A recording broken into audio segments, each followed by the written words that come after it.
षोडशोऽध्यायः। श्रीभगवानुवाच ऊर्ध्वमूलमधः शाखम् अश्वत्थं प्राहुरव्ययम् छन्दांसि यस्य पर्णानि यस्तं वेद स वेदवित्। अधश्चोर्ध्वं प्रसृतास्तस्य शाखा गुणप्रवृद्धा विषयप्रवालाः। अधश्च मूलान्यनुसन्ततानि कर्मानुबन्धीनि मनुष्यलोके। न रूपमस्येह तथोपलभ्यते नान्तो न चादिर्न च सम्प्रतिष्ठा।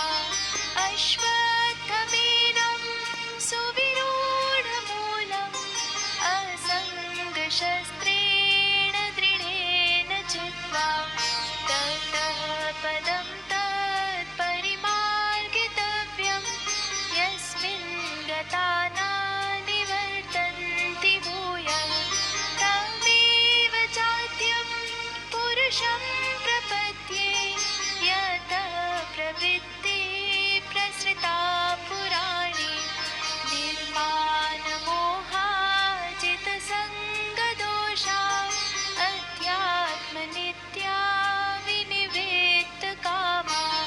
द्वन्द्वैर्विमुक्ताः सुखदुःखसञ्ज्ञैर्गच्छन्त्यमूढाः पदमव्ययं तत्।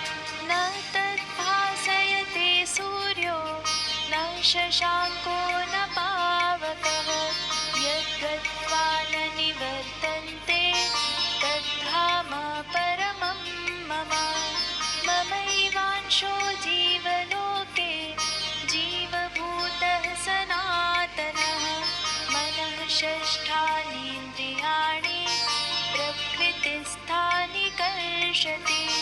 शरीरं यदवाप्नोति यच्चाप्युत्क्रामतीश्वरः गृहीत्वैतानि संयाति वायुर्गन्धानि वाशयात्।